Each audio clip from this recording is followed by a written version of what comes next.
Hemos dicho varias veces el origen de la Cuaresma y las catequesis que se hacían en la Cuaresma, como las catequesis mistagógicas que se hacían después de la Pascua en los siglos primeros y que enriquecen nuestra liturgia. Y como nos damos cuenta, sigue siendo un tema pendiente y un tema principal para la vida de fe, el cumplimiento del mandamiento principal, amar a Dios sobre todas las cosas y al prójimo como a uno mismo. Por eso la liturgia cuaresmal insiste a través del Padre Nuestro y a través de las lecturas directas mucho con el tema del trato con el prójimo, el perdón, y sobre todo vemos que siempre la liturgia nos relaciona el perdón, como en el Padre Nuestro, el perdón que nosotros pedimos y que necesitamos, sobre todo en este tiempo de conversión que es la Cuaresma, con el perdón que nosotros ofrecemos. Tiene que ser un perdón recíproco. En la vida de la fe, como interviene la libertad, tiene que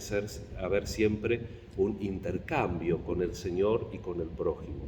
Y sabemos que sigue siendo tan necesario como en los primeros siglos de la Iglesia, cuando se plasmó el leccionario de la Cuaresma, como hoy, si no hubiera guerras. La guerra que ahora está dominando la prensa y tantas otras guerras que lamentablemente, como no salen en la prensa, se dice, entre comillas, las naturalizamos.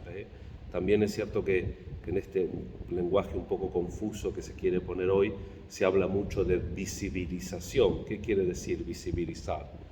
Quiere decir que hay que afrontar, en definitiva, nuestra realidad. Tenemos que afrontar nuestra necesidad de conversión. Por eso la Cuaresma, en estos momentos históricos que estamos viviendo, se torna más decisiva desde el plano de vista espiritual, pero también desde el punto de vista humano. Humanamente, la única manera de detener la violencia, la injusticia, el hambre, la miseria, es tener esta actitud que nos propone nuevamente el Evangelio, y no solamente por un precepto moral, sino como nos quiere mostrar Jesús en el Evangelio de hoy, entender que es ridículo no querer perdonar al otro, cuando nosotros somos perdonados de tanto por Dios. Por eso la didascalia de hoy comienza con esta oración de este joven del Antiguo Testamento, Azarías, que ve la humillación del pueblo.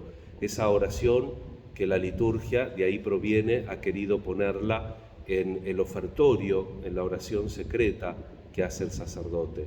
In spiritu militatis et in ánimo contrito suscipiamur a te Domine. Con espíritu humilde y con el ánimo contrito, triturado, nos presentamos ante ti, Señor. Acepta el sacrificio de la Eucaristía, el sacrificio de tu Hijo, que no solamente perdonó al otro, sino que se puso en el lugar del culpable.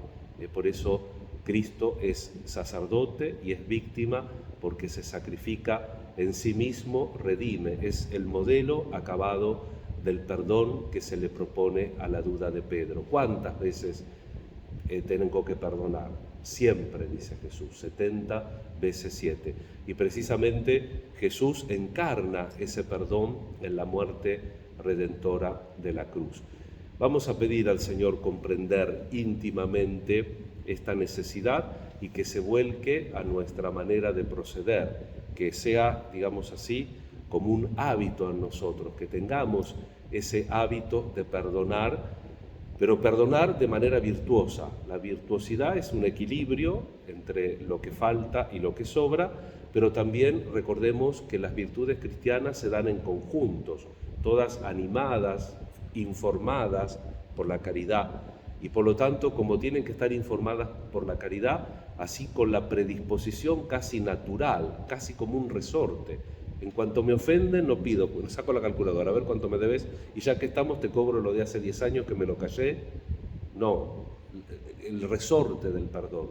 Pero también ayudar, acompañar, no perdonar para cumplir un trámite, sino perdonar también a veces poniéndome al hombro la relación con el hermano, acompañando, no siendo cómplice de que ese hermano o esa hermana siga cayendo. Vamos a pedir al Señor este espíritu humilde, este ánimo contrito con el cual cada día el sacerdote en la persona de Cristo ofrece el sacrificio, el único sacrificio redentor de la cruz, que encarna este perdón total y definitivo que el Padre nos regala, y que comprendamos que el no querer perdonar es ridículo, es tan ridículo como esa suma tan desproporcionada que el rey le perdona al súbdito, y tan ridículo el comportamiento de ese otro que como pobre ataca a otro pobre y le exige la deuda. Que la Santísima Virgen nos acompañe y que en este día también nosotros experimentemos el amor, la misericordia, la ternura. Fíjense que siempre la liturgia nos pone una cita, un elemento, la antífona en el Salmo, cuando habla del perdón, de la ternura. El perdón es derivante de la ternura, de la misericordia del Señor, esa misericordia de la cual nos tenemos que nutrir en nuestra vida espiritual.